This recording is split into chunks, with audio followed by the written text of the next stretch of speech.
The word relative is a general term which can be applied to any physical, non-physical, scalar, or vector quantity. All comparisons between any two quantities are relative in nature. For example, let's say Ram's height is 5 feet and 6 inches, while his wife's height is 5 feet and 4 inches. If I ask you, how tall is Ram relative to his wife?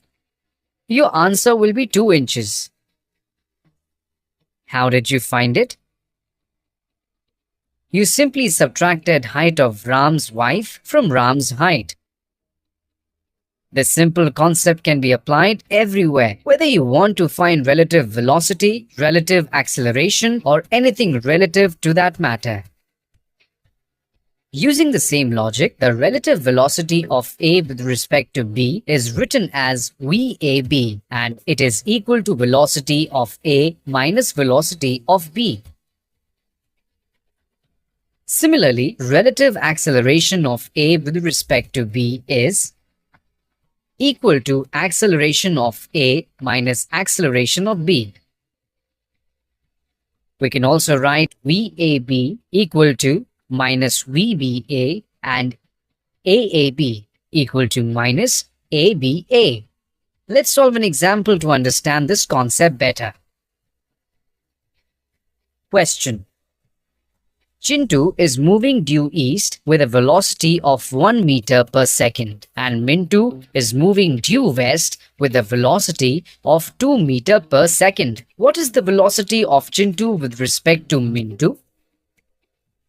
Solution: this is a one-dimensional motion problem. We are given that the velocity of Chintu is equal to 1 meter per second in east direction, and velocity of Mintu is equal to 2 meter per second in west direction. Before solving the problem further, let's try to understand another important term, frame of reference.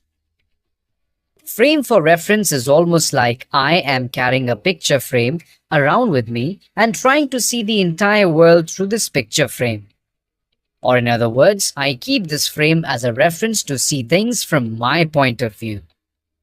Now, if I call one of the edges of the frame as y-axis and the other edge as x-axis, the corner where both these edges meet becomes the origin.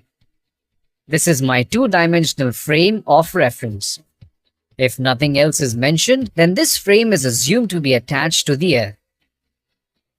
In the question, our frame of reference is Mintu. We need to find velocity of Chintu with respect to Mintu, which means that we need to know velocity of Chintu from Mintu's point of view. As discussed earlier, to find velocity of Chintu with respect to Mintu, we must subtract the velocity of Chintu from the velocity of Mintu. Mathematically, we can write VCM equal to VC minus Vm. Now putting the value of Vc and Vm in this equation, we get velocity of Chintu with respect to Mintu, 3 meter per second. This is the design.